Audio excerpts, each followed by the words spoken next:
Hallelujah, hallelujah, hallelujah। सर्वशक्तिमान परमेश्वर ने हम सबके लिए एक अच्छा मौका दिया है। आज का जो विशेष जो हम सबके लिए एक टॉपिक है वो बहुत ही एक खास भी है। हर एक मसीह जीवन में वो होना बहुत ज़रूरी है। उसके बिना मसीह जीवन अधूरा है और बिना आशीष का है। हालेलुया। मैं आज के जो मेरा टॉपिक है उसको मैं प्रभु के सेवा के लिए दिए जाने वाले आपके दान और दशमांशों के विषय में आज मैं आप लोग को बताना चाहता हूं, क्योंकि आज के समय में हम लोग YouTube देख रहे हैं। ज़्यादातर लोग YouTube पर मसीह चीज़ों को देखते हैं और बहुत सारे मसीही सेवक लोग हैं जो सही प्रचार भी करते हैं और बहुत सारे ऐसे हैं जो झूठे उपदेशक हैं, झूठी बातों को बताते हैं और वचन को तोड़ मरोड़ कर पेश करते हैं। और मुझे कई विश्वासी लोगों ने भी मुझसे बातचीत करी, इस बारे में पूछा कि पास्टर जी वो ऐसे कह रहे हैं, वो ऐसे कह रहे हैं। अभी बीच में पिछले शुक्रवार को ही एक विश्वासी से मेरी बात हो रही थी, उन्होंने भी बताया कि इस प्रकार की भी शिक्षा है, इस प्रकार से भी पास्टर संदेश देते हैं। तो मैं इन दिनों में प्रभु के सम्मुख हूँ और विशेष तौर से परमेश्वर के चरणों में इन चीज़ों के लिए बैठा, परमेश्वर से मांगा, तो परमेश्वर ने मुझे इन चीज़ों के लिए तैयार करने के लिए अवसर दिया। 2 विषय परमेश्वर ने दिए, आने वाले समय में उस विषय को भी मैं आप लोग को बताऊंगा। तो कई झूठे उपदेश, झूठी शिक्षाएं ऐसी आ गई हैं जो प्रभु के लोगों को बहकाने के लिए, बरगलाने के लिए काम करती है। जब परमेश्वर का आत्मा काम करता है तो साथ साथ में दुष्ट आत्मा भी काम करता है। जब सच का आत्मा, सत्य का आत्मा काम करता है तो झूठ का आत्मा भी काम करता है, और जो झूठ का आत्मा काम करता है वो ज़्यादा प्रभावशाली होता है परमेश्वर की आत्मा से। हालेलुया। क्योंकि झूठी बातों को मनुष्य ज़्यादा ग्रहण करता है, झूठी बातों को मनुष्य ज़्यादा अपने जीवन में लागू करता है। सत्य की बातों को ग्रहण करने वाले कम लोग होते हैं। हालेलुया। अब सत्य का आत्मा से परिपूर्ण होकर प्रभु यीशु मसीह इस संसार में आए, यरूशलेम में रहे, इज़राइल देश के अंदर रहे, प्रचार किया। यीशु के पीछे एक भीड़, बहुत बड़ी भीड़ चलने वाली थी। 3.5 साल की सेवकाई में प्रभु यीशु मसीह ने बहुत बड़े चमत्कार किए। मुर्दों को जिंदा किया, अंधों की आंखों को खोला, अंधे, गूंगे, बहरे सब चंगे किए गए, मुर्दे जिंदा किए गए। एक बड़ी सामर्थ्य के कामों किया। और जब इतनी बड़ी सामर्थ्य के काम को किया तो पूरा इस्राएल प्रभु के पीछे आना चाहिए था। हालेलुया। जब सत्य का आत्मा काम कर रहा था, परमेश्वर प्रभु यीशु मसीह कार्य कर रहा था, तो झूठ का आत्मा, दुष्ट आत्मा, शैतान का आत्मा भी काम कर रहा था। इसलिए जब यीशु मसीह को पकड़वाया गया, वो भी झूठ के आत्मा के द्वारा, जब यीशु को क्रूस पर चढ़ाने की एक आज्ञा ली जा रही थी, वो भी शैतान के द्वारा ही वो सब कुछ किया गया। लेकिन जो कुछ भी हो रहा था वो परमेश्वर के वचन के, परमेश्वर की इच्छा के अनुसार ही हो रहा था। हालेलुया। यीशु मसीह के विरोधी ज्यादा थे और यीशु से प्रेम करने वाले कम लोग निकले, क्योंकि सत्य का आत्मा जब काम करता है, सत्य को ग्रहण करने वाले कम लोग होते हैं, झूठ को और झूठी बातों को चाहने वाले ज्यादा लोग होते हैं। हालेलुया। तो मैंने परमेश्वर से इस बातों को प्रभु के आगे रखा और परमेश्वर से प्रार्थना कर रहा था, तो परमेश्वर ने इस विषय के लिए मुझे समझाया और मुझे कहा कि मैं ज़रूर इन बातों को अपनी कलीसिया के लोगों को बताऊं, क्योंकि ज़रूरी है, सबको हर चीज़ों का ज्ञान होना बहुत आवश्यक है, ताकि हम उन झूठी बातों का खंडन कर सकें, उन झूठी बातों को अपने जीवन में आने ना दें। हालेलुया। अपने जीवन में लागू ना होने दें। मैं एक वचन की ओर आपको लेकर जाऊंगा, 2 कुरिन्थियों उसका 9वां अध्याय, प्रेज़ गॉड, निकालेंगे 2 कुरिन्थियों में उसका 9 अध्याय और उसका 6 और 7 पद।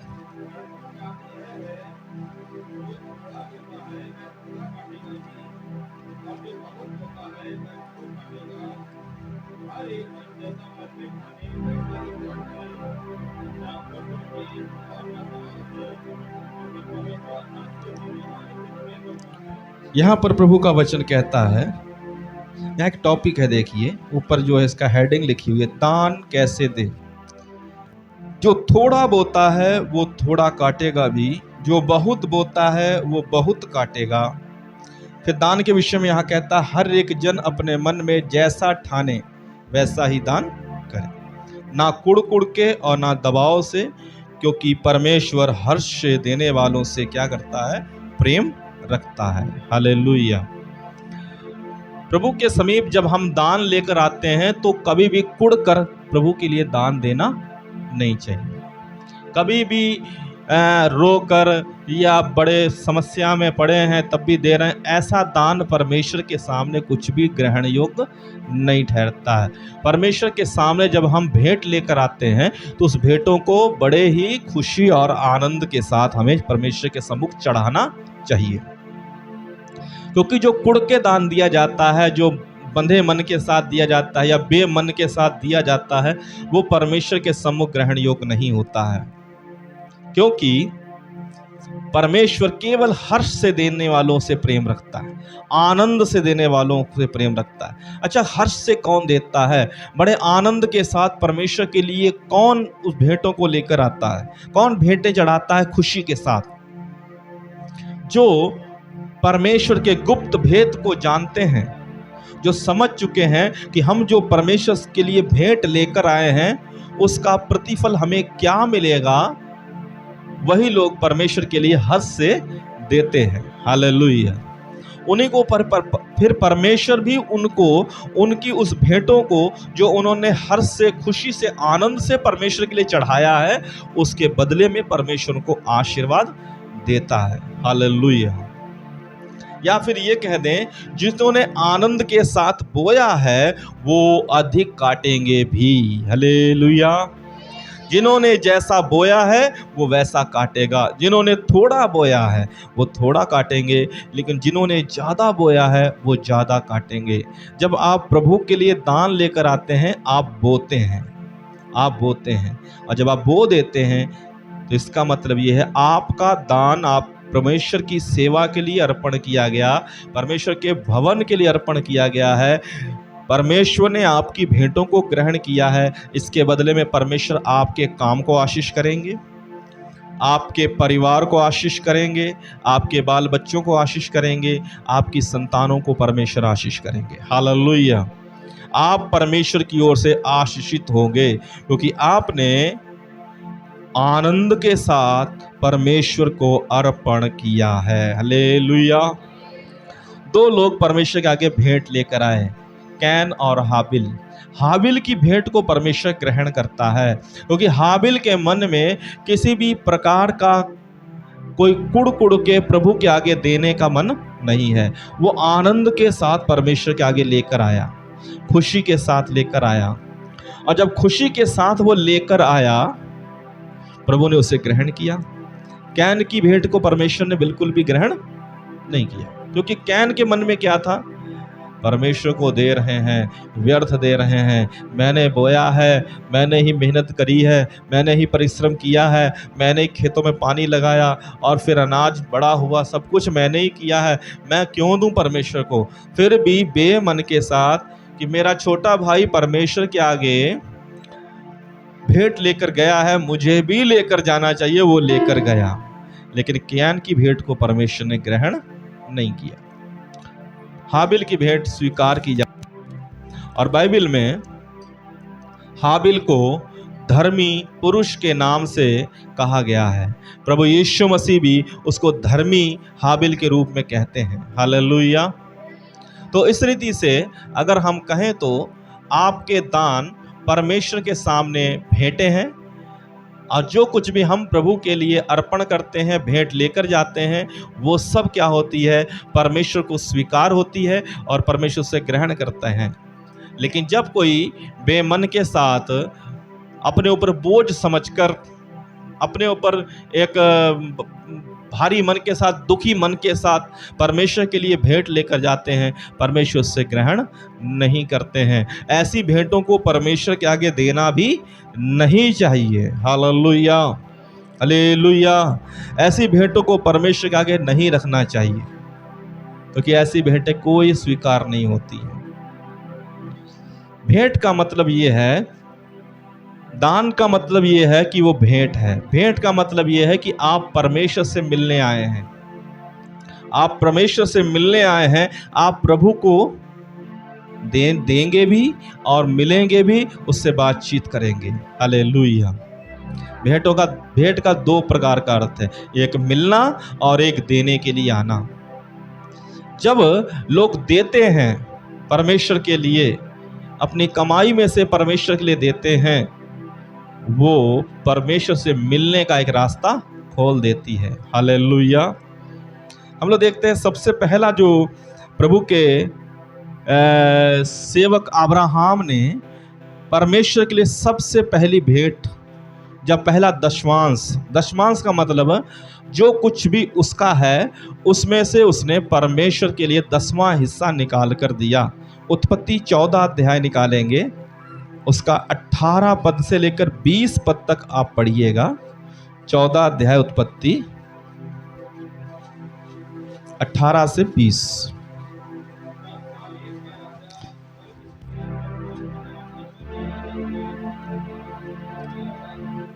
रोटी और दाख मधु ले आया। कौन लेकर आया? शालेम का राजा मलकीसिदक, जो परम प्रधान ईश्वर का याजक था, रोटी और दाख मधु लेकर आया। और अब्राहम को ये उसने आशीष भी दिया। जो आकाश और पृथ्वी का अधिकारी है, तू धन्य हो, और धन्य है परम प्रधान ईश्वर, जिसने तेरे द्रोहियों को तेरे वश में कर दिया। तब अब्राहम ने उसको सब वस्तुओं का दशमांश दिया। हालेलुया। यहां पर कोई व्यक्ति, राजा नहीं आया उस भेंट को लेने के लिए। वो अब्राहम के लिए क्या लेकर आया? रोटी लेकर आया और दाख मधु लेकर आया। हालेलुया। उस समय का जो भोजन था, क्योंकि अब्राहम युद्ध करके आया था और बहुत थका था, और उसके लिए रोटी और दाख मधु की आवश्यकता थी, वो उसके लिए वो लेकर आया। और अब्राहम को उसने आशीष दिया, परम प्रधान ईश्वर की ओर से, जो आकाश और पृथ्वी का अधिकारी है, तू धन्य हो, ये उसको आशीष दिया।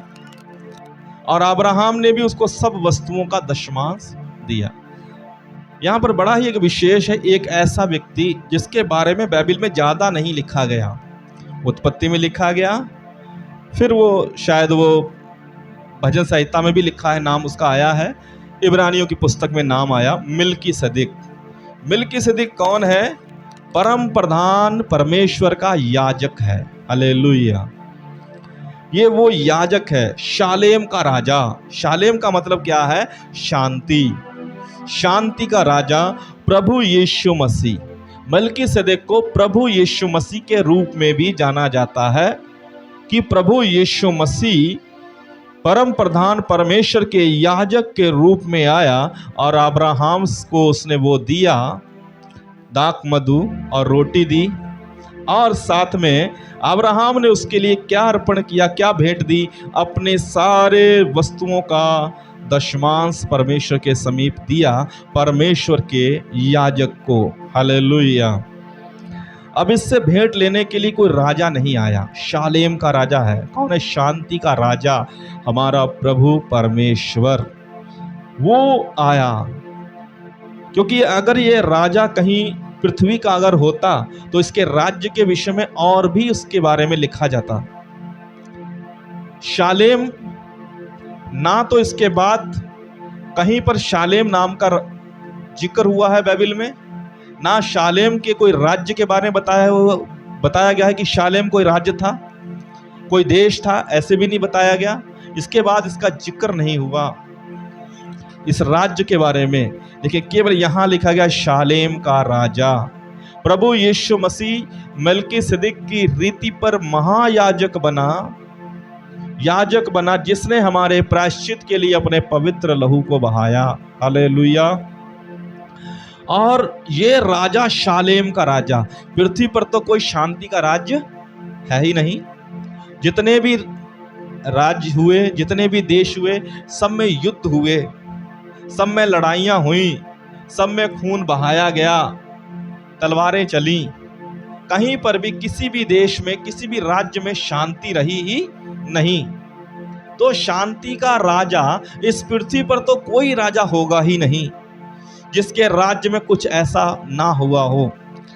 तो शांति का राजा, स्वर्ग में ही जो शांति, जो आनंद है, वही उसी राजा के, उसी राज्य के विषय में बोलता है। शांति का राज्य, शालेम का राजा मलकीसिदक यीशु मसीह, हालेलुया, वो आया और वो उसके लिए भेंट करने के लिए आया। यहाँ कह दें तो परमेश्वर अपने दास अब्राहम से भेंट करने के लिए आया। उसके लिए वो रोटी लेकर आया, उसके लिए वो दाख मधु लेकर आया, उसको दिया ताकि वो ताकत पाए, बल प्राप्त करे, और उसने उसको भेंट के रूप में दशमांश देकर उसको वापस किया। हालेलुया। उसका मतलब ये था, अब्राहम ने इसलिए उसको दशमांश दिया क्योंकि वो जानता है कि परमेश्वर की बिना सहायता से मैं कुछ भी प्राप्त नहीं कर सकता। जो कुछ भी मैंने पाया है, जो मैंने युद्ध जीता है, जो कुछ भी मैंने लूटा है, जो कुछ भी मैंने लोगों को बंधुआई में से छुटकारा दिया, छुड़ाया है, आज़ाद किया है, उसके ये सब कार्य को करने में मेरे परमेश्वर का मुझ पर हाथ था। इसलिए ये परमेश्वर की ओर से, परमेश्वर की दया से ही मैंने प्राप्त किया है। इसलिए अब मैं क्या करता हूँ, मैं इसी में से अपने परमेश्वर के लिए देता हूँ। हालेलुया। उसने परमेश्वर के लिए उसमें से, जो परमेश्वर ने उसे छुड़ाने के लिए मदद किया था, उसी को उसने उसमें से परमेश्वर के लिए 10वां हिस्सा निकाल कर दिया। आप जो कुछ भी हम प्रभु के लिए अपने काम, अपनी कमाई में से, अपने धन में से परमेश्वर के लिए 10वां हिस्सा देते हैं, वो परमेश्वर के लिए आप देते हैं। Praise the Lord. एक वचन को मैं पढ़ूंगा, दूसरा इतिहास में आएंगे हम लोग। एक वचन है, पहला इतिहास, उसका सबसे लास्ट अंतिम अध्याय, 29वें अध्याय में आएंगे। इसमें दाऊद, जिसने परमेश्वर के भवन को बनाने के लिए भेंटें दी, और सभी इस्राएली लोगों ने भी परमेश्वर के लिए भेंट दिया, तब दाऊद परमेश्वर से एक प्रार्थना कर रहा है। पहला इतिहास उसका 29वां अध्याय, भले उसका 14 पद को देखिएगा क्या कहता है। मैं क्या हूँ और मेरी प्रजा क्या है कि हमको इस रीति से अपनी इच्छा से तुझे भेंट देने की शक्ति मिले। कहता है हे परमेश्वर, मेरी प्रजा, मेरे लोग और मैं कोई इतनी सामर्थ्य नहीं रखते हैं कि मैं आपको भेंटें दे सकूं, आपके लिए इस प्रकार से कर सकूं, आपकी सेवा के लिए या आपके भवन के लिए ये दान दे सकूं। फिर आगे कहता, तुझी से सब कुछ मिलता है, हमने तेरे हाथों से पाकर तुझे दिया है। बड़ा ही ध्यान से पढ़िएगा इसको। तुझी से सब कुछ क्या मिला है, मुझे मिला है, तुझसे मैंने पाया है, और तेरे ही हाथ से हमने पाकर तुझे ही वापस कर दिया। देने वाला भी हमें परमेश्वर है और हम भी परमेश्वर को ही देते हैं। हालेलुया। तो फिर नीचे कहता, तेरी दृष्टि में हम तो सब के सब पुरखाओं के समान पराये और परदेसी हैं। मतलब हम सब परदेसी हैं, इस पृथ्वी पर कुछ समय के लिए आए, फिर हम चले जाएंगे। पृथ्वी पर हमारे दिन छाया के समान बीत जाते हैं और हमारा कुछ ठिकाना नहीं है। हे हमारे परमेश्वर यहोवा, यह जो बड़ा संचय हमने तेरे पवित्र नाम का एक भवन बनाने के लिए किया है, मतलब ये जो बड़ा हमने धन संपत्ति इकट्ठा किया है तेरे भवन को बनाने के लिए, वह तेरे ही हाथ से हमें मिला है, सब तेरा ही है। हालेलुया। यहाँ पर दाऊद इस बात को समझा रहा है कि जो कुछ भी हमने प्रभु आपके लिए दिया है वो सब आपके हाथ से हमने पाया और हमने ही आपको वापस दे दिया है। हालेलुया। इसका मतलब ये है कि जो कुछ भी हमारे जीवन में होता है, जो कुछ भी हम प्राप्त करते हैं, धन संपत्ति, वो सब परमेश्वर की ओर से हमारे जीवन में एक आशीष है और उसी आशीष में से हम परमेश्वर के लिए अपनी कमाई में से 10वां हिस्सा निकाल कर प्रभु के लिए हम दे देते हैं। Hallelujah, hallelujah. मैं इस विषय में पढ़ रहा था तो हिंदू धर्म में भी इस विषय में आया है कि हर एक व्यक्ति को अपनी कमाई में से दशांश करके, उसका नाम बोला दशांश करके, उसको जो है देना चाहिए, ईश्वर के लिए अर्पण करना चाहिए। इस प्रकार से यहूदी लोगों में भी ये कहा और किया जाता है, मसीह लोगों में भी ये किया जाता है और साथ ही साथ मुस्लिम लोगों में भी ये किया जाता है। हालेलुया। ये एक परमेश्वर की इच्छा है और परमेश्वर के पवित्र लोगों के लिए ये किया जाने वाला एक कार्य है जिसके द्वारा परमेश्वर का काम बढ़े और परमेश्वर का नाम और भी ऊंचा होता चला जाए। हालेलुया। तो जब इस प्रकार से 10वां हिस्सा जो है वो जो प्रभु के लिए करते हैं, वो किसके लिए हम करते हैं? परमेश्वर के लिए, परमेश्वर के लिए करते हैं, किसी मनुष्य के लिए हम नहीं करते। और इसका जो है उपयोग कई अलग अलग प्रकार की चीज़ों के लिए किया जाता है। मैं उस विषय की ओर आप लोग को लेकर जाऊंगा। गिनती 18वां अध्याय निकालेंगे और उसका 20 पद को निकालिएगा। गिनती 18 अध्याय निकालें, 20 पद को पढ़िए। माइक में पढ़ने वाले अगर हो, हाँ पढ़े।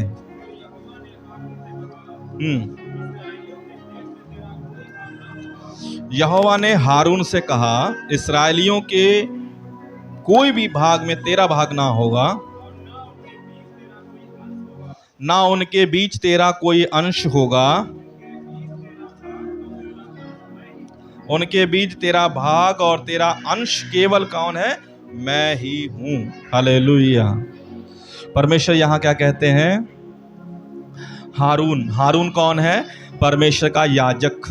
परमेश्वर के जो पवित्र तंबू को परमेश्वर ने बनवाया इस्राएलियों से। इसको ले जाओ, बाहर ले जाओ, प्रार्थना में बाहर ले जाइए। तो परमेश्वर ने जो इस्राएलियों के बीच में एक निवास स्थान, एक तंबू बनाया, परमेश्वर ने कहा मैं उस पर वास करूंगा। उस निवास स्थान, परमेश्वर के तंबू, परमेश्वर के भवन की सेवा के लिए परमेश्वर ने याजकों को रखा। बहुत सारे याजक लोग रखे गए। एक वंश चुना गया, लेवी वंश। उसमें से याजक लोग, महायाजक लोग चुने गए। और परमेश्वर ने जब इस्राएल को मिस्र देशियों से, इस्राएलियों को निकाला, तब उनके लिए इज़राइल देश को बांट कर दिया। उत्तरी वाला हिस्से में ये रहेंगे, पूर्व वाले हिस्से में ये रहेंगे, दक्षिण में ये रहेंगे, ऐसे करके सभी हिस्सों को बांट के दिया। पहाड़ी क्षेत्र में ये लोग रहेंगे, इनके तंबू यहाँ रहेंगे, ये गोत्र इधर वास करेगा, वो गोत्र इधर वास कर, सबके लिए जमीनों को बांटकर परमेश्वर ने दिया। हालेलुया। लेकिन जो याजक लोग थे उनके लिए एक भी जमीन का टुकड़ा परमेश्वर ने नहीं दिया। एक भी जमीन का टुकड़ा, 1 एकड़ भी, 1 बीघा भी परमेश्वर ने उनके याजकों के लिए कुछ भी नहीं दिया। याजकों के लिए परमेश्वर ने क्या कहा? यहाँ पर 20 पद में कहता है, यहोवा ने हारून से कहा, इस्राएलियों के देश में तेरा कोई भाग नहीं है, मतलब तेरा कोई हिस्सा नहीं है। इस देश की जमीन पर, इस देश के फलों पर, पेड़ों पर भी तेरा कोई हिस्सा नहीं है और इनके बीच में तेरा कोई अंश भी नहीं है। तू कहे कि ये मेरा घर है, ये भी नहीं है। उनके बीच में तेरा भाग और तेरा अंश कौन है? मैं ही हूं। परमेश्वर कहता है तेरा अंश भी, तेरा भाग भी, तुझे धन भी देने वाला, तुझे भोजन भी खिलाने वाला, सब कुछ मैं ही हूं। तेरा, तेरे बच्चों का, तेरे बाल बच्चों का पालन पोषण करने वाला भी मैं ही हूं। तुझे कोई भी जमीन, तुझे कोई भी हिस्सा नहीं दिया जाता है। हालेलुया। आज के समय में हम लोग देखते हैं प्रभु के सेवक लोग कितने दूर देशों को छोड़कर, अपने भारत देश के तमिलनाडु को छोड़कर यूपी में आकर सेवा कर रहे हैं। पंजाब को छोड़कर यूपी में आकर सेवा कर रहे हैं, कहाँ कहाँ से आकर अपने घर को छोड़कर प्रभु की सेवा कर रहे हैं। कुछ लोग किराए पर रहकर भी सेवा कर रहे हैं। कुछ लोग को प्रभु ने अनुग्रह किया, उन्होंने जमीन को खरीदा, परमेश्वर के भवन को बनाया, परमेश्वर की सेवा कर रहे हैं। हालेलुया। उनका हिस्सा उन्हें खिलाने वाला, उनका पालन पोषण करने वाला कौन है? परमेश्वर है। अगर वो प्रभु की सेवा कर रहे हैं तो उनकी चिंता करने वाला भी परमेश्वर है, उनको देने वाला भी परमेश्वर है। क्योंकि परमेश्वर ने अपने सेवकों को जमीनों का अधिकारी नहीं बनाया, परमेश्वर ने अपने सेवकों को खेतों का अधिकारी नहीं बनाया। परमेश्वर ने उनको एक ही सेवा दी कि वो केवल परमेश्वर की सेवा करें, परमेश्वर से प्रार्थना करें, भवन में रहें और परमेश्वर की मंडली के लिए वो प्रार्थना करें। केवल उनको यही परमेश्वर ने भाग दिया है, यही एक सेवा दी है। हालेलुया। कई बार मैं सोचता हूँ, मैं चर्च में कभी बैठा होता हूँ तो सोचता हूँ, परमेश्वर ने हम लोग को कोई काम नहीं दिया, मुझे कोई काम नहीं दिया। मैं आपकी तरह ड्यूटी करने नहीं जाता, मैं आपकी जगह आपकी तरह मेहनत परिश्रम करने नहीं जाता। परमेश्वर ने मुझे क्या काम दिया है? परमेश्वर ने मुझे जो कोई नहीं कर सकते वो काम दिया है, लोगों के लिए प्रार्थना करने का। हालेलुया। लोगों के लिए प्रार्थना करने का मुझे काम दिया है। एक दिन मैं अभी उपवास के दिनों में था, तो उपवास रख के प्रार्थना कर रहा था, तो एक बार मेरे मन में आया, मैं उपवास क्यों करूं? हालेलुया। मैं उपवास क्यों करूं? मैं क्यों भूखा रहूं? मैं लोगों के लिए क्यों भूखा रहूं? मैं क्यों भूखा रहकर उनके लिए प्रार्थना करूं? मैं क्यों घुटने टेक कर उनके लिए प्रार्थना करूं? है ना, सोचने वाली बात है। मैं क्यों कष्ट उठाऊं? लोग तो मेरे लिए भूखे नहीं रहेंगे, फिर मैं भूखा रह के क्यों प्रार्थना करूं? मन में कभी कभी आकर शैतान मानसिक मन में बातचीत करता है। तो निष्कर्ष यही आया, प्रभु ने तुझे केवल यही काम दिया है, तुझे यही करना है। हालेलुया। तुझे उनके लिए प्रार्थना करने के लिए ही चुना है, तुझे उनके लिए उपवास रखने के लिए चुना है, तुझे उनके लिए भूखा रहने के लिए चुना है कि तू भूखा रह, तू भोजन को त्याग, तू उनके लिए प्रार्थना कर। तुझे इसीलिए परमेश्वर ने चुना है, तुझे यही परमेश्वर ने सेवा दी है। तेरे लिए भले कोई उपवास ना रखे, लेकिन तुझे उनके लिए रखना है, क्योंकि तू उनके समान काम करने के लिए नहीं, तू मेरी सेवा करने के लिए चुना गया है। हालेलुया। हालेलुया। तो परमेश्वर का जो भाग है, परमेश्वर के सेवकों का जो भाग है, वो कौन है? परमेश्वर है। परमेश्वर ही परमेश्वर के सेवकों का हिस्सा है। गिनती में इसी 18वें अध्याय को, इसमें 24 पद को पढ़िएगा।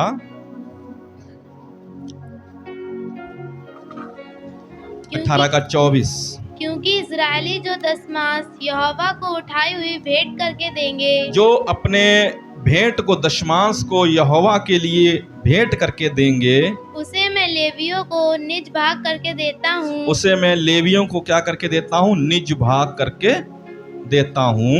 इसीलिए मैंने उनके विषय में कहा है, इसलिए मैंने उनके विषय में ये कहा है कि इजरायलियों के बीच कोई भाग उनको ना मिले। इजरायलियों के बीच में कोई उनको खेत नहीं मिले, कोई उनको घर नहीं मिले, कुछ नहीं मिले।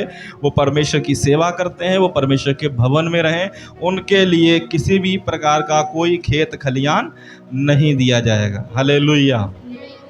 हालेलुया। जब इस वचन को पढ़ रहा था तो मैंने प्रभु से कहा, प्रभु इच्छा तो मैं भी करता हूँ कि मेरे पास भी एक घर होना चाहिए, लेकिन वचन के अनुसार प्रभु ने मुझे घर ही नहीं दिया। हालेलुया। मेरे पिता जब सेवकाई में आए, सेवकाई में आने से पहले उनको बुलाहट दी, प्रभु के सेवक लोगों ने उनको परमेश्वर के वचन के द्वारा शिक्षा दी। उन्होंने अपने घर को, अपनी ज़मीन को, सब कुछ बेचा और बेचकर प्रभु की सेवकाई में आ गए। हालेलुया। कई लोग सोचते होंगे पास्टर जी को बहुत मिलता है, पास्टर जी के पास एक बड़ा घर होगा, बड़ा महल होगा। पास्टर जी के पास कुछ नहीं है। हालेलुया। 2 बातों को मैंने सेवा में सीखा है। मैं बचपन से चर्च में हूँ, 18 साल से मैं चर्च को संभाल रहा हूँ।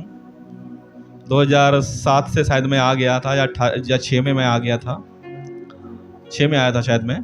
तो तब से मैं सेवा को संभाल रहा हूँ। मैंने एक चीज अपनी सेवकाई में देखी है। पहली चीज, परमेश्वर ने सेवकों के लिए घर नहीं दिया रहने के लिए, परमेश्वर ने उनके लिए नौकरी काम काज नहीं दिया, पहला काम ये। दूसरा, परमेश्वर ने सेवकों के लिए धन नहीं दिया जोड़ने के लिए। हालेलुया। धन जोड़ने के लिए आप कितना भी दे दो, मेरे पास कुछ भी नहीं मिलेगा। हालेलुया। आप कितने लाख दे दो, मेरे पास कुछ रहेगा ही नहीं, है ही नहीं। मेरे अकाउंट खाली पड़े हैं, बैंक अकाउंट, केवल आने के लिए पैसा है, निकालता हूं, खर्च करता हूं, कुछ नहीं जुड़ता। क्योंकि प्रभु ने हमें जोड़ने के लिए रखा ही नहीं है, प्रभु ने हमें खर्च करने वाले, प्रभु की सेवा के लिए खर्च करने वाले रखा है। हालेलुया। एक विश्वासी ने मुझे एक दिन फ़ोन किया, पास्टर जी मुझे आपसे 1 लाख चाहिए। मैंने कहा 100-500 की जरूरत होती तो मैं करता, 1 लाख कहाँ से करूँ? हालेलुया। मैं 1 लाख कहाँ से तुम्हें ला के दूँ, मेरे पास तो है ही नहीं इतना, मैंने 1 लाख देखा ही नहीं सही से। हालेलुया। तो परमेश्वर का जो हिस्सा है, जो भाग है, वो उसका सेवक ही है। और प्रभु के सेवकों का जो हिस्सा है वो यहोवा परमेश्वर है। जो कुछ परमेश्वर के लिए भेंट दी जाती है, उसी को परमेश्वर के दासों के लिए खाने के लिए दिया जाता है। Hallelujah, hallelujah. तो प्रभु ने क्या कहा? जो कुछ भी परमेश्वर के लोग परमेश्वर के लिए भेंट लेकर आएंगे, वो क्या होगा? परमेश्वर उस भेंटों को लेवियों के लिए, परमेश्वर के सेवकों के लिए, याजकों के लिए निज भाग करके परमेश्वर उसको देता है। हालेलुया। और परमेश्वर ने अपने सेवकों को 25वें पद से 28 पद तक में परमेश्वर सिखाते हैं और एक बात को। फिर यहोवा ने मूसा से कहा, तू लेवियों से कह कि जब तुम इस्राएलियों के हाथ से वह दशमांश लो जिसे यहोवा तुमको तुम्हारा निज भाग करके दिलाता है, तब उसमें से यहोवा के लिए एक उठाई हुई भेंट करके दशमांश का दशमांश देना। अब यहाँ पर क्या कहा परमेश्वर ने? जो भी परमेश्वर के सेवकों को दशमांश दिया जाएगा, जो प्रभु के लोग, विश्वासी लोग दशमांश लेकर आएंगे, उस दशमांश को में से उसका भी दशमांश निकाल कर किसको देना है? किसी व्यक्ति के लिए नहीं लिखा है। क्या लिखा इसको? यहोवा के लिए। हालेलुया। किसी मनुष्य के लिए, एक सेवक को दशमांश अगर एक विश्वासी देता है तो उसका दशमांश का भी दशमांश निकाल कर सेवक किसके लिए देता है? परमेश्वर के लिए। और परमेश्वर यहां पर क्या कहता है? अगर तुम इस प्रकार से करोगे, 27 पद में कहता है, और तुम्हारी उठाई हुई भेंट तुम्हारे हित के लिए ऐसी गिनी जाएगी जैसे खलिहान में का अन्न या रसकुंड में का दाखरस, इसी रीति से तुम भी अपने सब दशमांशों में से जो इस्राएलियों की ओर से पाओगे, यहोवा को एक उठाई हुई भेंट देना। ये यहोवा की यह उठाई हुई भेंट हारून याजक को दिया करना। हालेलुया। अब प्रभु ने यहाँ पर क्या कहा? जो दशमांश परमेश्वर के भवन में आएंगे, उसका भी दशमांश निकाल कर यहोवा के लिए, यहोवा के जो हारून जो महायाजक, बड़ा याजक है, उसके हाथ में देना, ताकि उसको वो परमेश्वर की सेवकाई के लिए, भवन की मरम्मत के लिए, भवन बनाने के लिए, ज़मीन खरीदने के लिए, गरीबों के लिए और विधवा आश्रम के लिए, ये सब चीज़ों के लिए जो भवन के द्वारा सेवकाई होती थी, उसमें वो खर्च कर सके। हालेलुया। यानी कि मैं समझाऊं तो, जैसे कि आपने प्रभु के भवन में आप दशमांश लेकर आए, आपने 5,000 रुपये दशमांश दिया, उस 5,000 का 500 रुपया दशमांश निकाल कर मैं उसको परमेश्वर के लिए निकाल कर दूंगा। वो एक संस्था का हमारा एक अकाउंट है, उसमें वो चला जाएगा। उस दशमांश को वो किस तरीके से खर्च करेंगे? किसी चर्च को बनाने के लिए, किसी विधवा आश्रम के लिए, किसी अनाथ बच्चों के लिए, कहीं पर सेवक परिवार की ज़रूरत है, कोई बीमारी में है, उसके लिए वो खर्च किया जाएगा। उस दशमांश का दशमांश निकाल कर अनेक चीज़ों के लिए खर्च किया जाएगा। हालेलुया। ये किसी मनुष्य की आज्ञा नहीं थी, ये परमेश्वर की आज्ञा थी।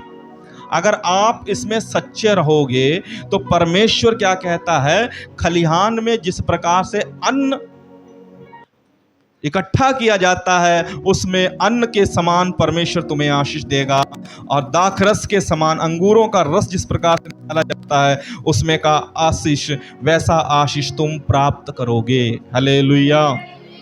और उसके आपके द्वारा दिए गई जो भेंट है उसमें से जब मैं भी निकाल कर परमेश्वर के लिए दूंगा तो ये मेरे लिए भी एक आशीष का कारण ही गिना जाएगा, और मेरे उस दशमांश को देने के कारण अनेक प्रकार की सेवकाइयों में उस दान को खर्च किया जाएगा। हालेलुया।